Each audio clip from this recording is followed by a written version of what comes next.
Hello guys and girls, welcome back to the Racing Line for another video here on the channel. And do I have something for you today? After a comment made on last week's Aston guide, it got me thinking about the differences between the GT4s. So I thought, why not compare all 5 cars on this week's track? As usual, I'm going to try and keep this short for this test, so I rushed together some Pulsars liveries and then set the same conditions for each car. No practice, 1 out lap and 2 timed laps, all using the sprint setup. It wasn't only a test of consistency for me, but adaptability to each car. So without further ado, let's get started breaking down an offboard lap of Watkins Glen Boot in all 5 GT4 cars. So you can see there the Mclaren top left, M4 middle, Porsche Cayman top right, Mercedes bottom left, Aston Martin Vantage bottom right. And I want you to pay attention to a few things throughout this, the speed and the telemetry as well, but you can see minor differences. The Mclaren being the fastest approaching turn 1 and braking first, and then as we slow this down slightly, you can see they all consistently take that curb on the apex of turn 1, but on the exit, the Mercedes gets all twitchy. Some of the cars going right out to the edge, the Aston Martin actually nearly washing out wide for the 1X, the Porsche looking nice and tidy through there as they climb up through here flat out, and you can see the Beamer in the middle top actually struggling for speed. It's constantly 3-4 kilometers down on everything else. And as we approach this white line at the DRS zone, the McLaren and the Mercedes pretty much neck and neck, but the McLaren 3k faster. The Porsche and the Aston pretty much neck and neck, but the Porsche 2k faster, and the Beamer struggling all the way the furthest back as we approach the fast chicane. Now watch the telemetry through this section. You're going to see the cars all handled differently. The McLaren ever so twitchy on throttle and handling. The Mercedes actually fairly planted through here, even though it was twitchy going up that hill back there, which is easily flat in all 4 of the other cars. But the inputs on some of these, the Porsche and the Aston for example, much smoother on the throttle. And as we pause it, as we approach the telephone post on the right hand side, look at the speed of the Aston compared to everything else. 155. Compare that to the McLaren, which was fastest on the straight, 145, 10 kilometers faster mid-corner.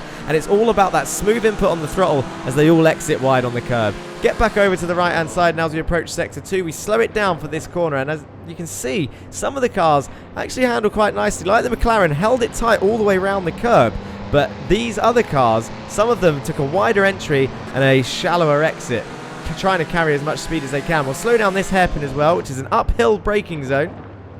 And you can see again, look at the Mercedes taking a nice wide entry, trying to get that late apex and exiting it nicely, but it's got the most speed out of anything as it exits up the hill. The McLaren and the Mercedes pretty much even. Again, looking at that telemetry, smooth inputs needed. Now this next corner, you can really go wide on the exit there. As you can see some of the sector times between these cars, they're very close in lap time. They really are. The BMW is the one that's struggling most on lap time. The Aston, the lap was a little bit scrappy as we approach this left-hander. Now this is a difficult corner. The Mercedes twitching. Look at the throttle input. The Mercedes was half on the throttle all the way through the exit of that corner. And as we pause it here at the edge of the grass, you can see that the Aston, Mercedes and the McLaren are pretty much even, with the Porsche and the Beamer falling behind slightly. We'll slow it down into this fast left-hander now as they all approach in. Look at the Mercedes is actually the one that's washing out wide this time. There was even a small hesitant lift there, as you can see the green line, a quick lift off to get that Mercedes turned in.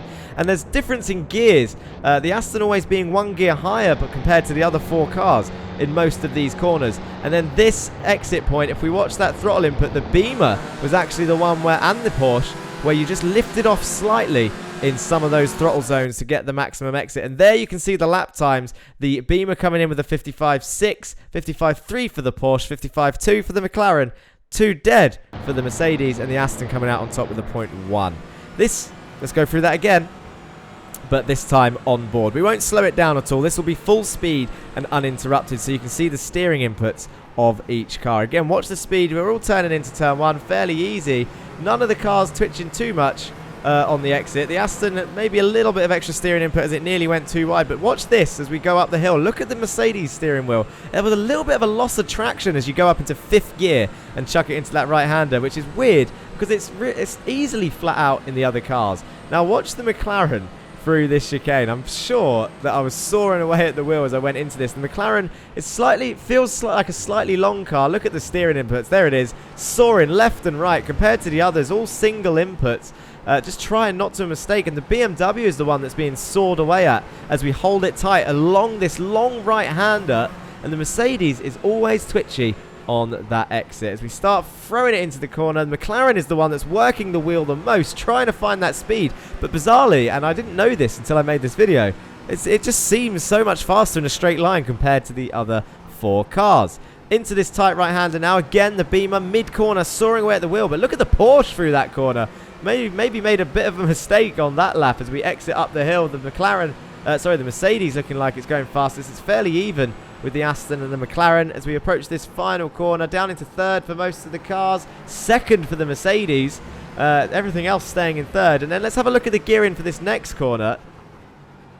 So we can see there, second for the Mercedes again, and third for everything else. The Mercedes using 1 gear lower, and for some reason, water temperature creeping up. What about this fast left? All the gears, 4th gear for everything through there with that little hesitant throttle blip on the Mercedes. Into the final corner here. And you can see the Beamer actually held its steering on a lot longer than the other cars. So understeering the BMW M4 on that final corner. You do not want that round that corner at all, because that is where a lot of speed is before you cross the line. As usual, that is pretty much it from me. I hope you've liked this video, a little bit of an insight into the comparison between the cars. You've got to be honest, in terms of lap time, as fair as I could be, really, it was, well, the Aston came out on top. The McLaren was a close second for me, I think, in terms of fun factor.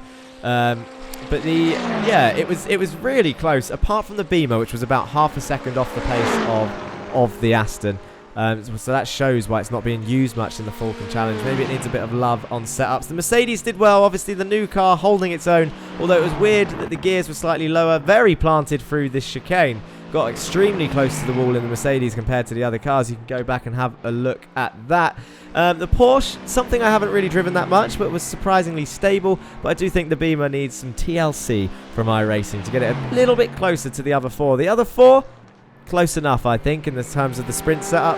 Let me know what you think. If you've got a favourite GT4, what car you've been driving the most. The guides for the rest of the season will be in the Aston Martin. So hopefully you've liked this video. Keep those comments and likes coming in, and hit that subscribe button if you haven't already.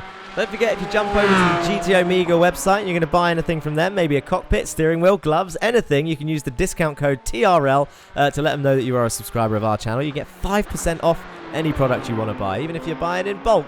Go and use that code because it'll help you out. And there we have the Beamer as we go. I'm just going to leave you. I'm going to warn you that there's a shot coming up on the final corner of this track. I'll be gone by then, but by the time it gets to it, it's an amazing shot. I'm going to compare the Beamer and the Mercedes sound. I will give the Mercedes one thing. It sounds amazing. As usual, that's pretty much it from me. If I don't see you on track this week, I'll see you next week for the next video here on The Racing Line.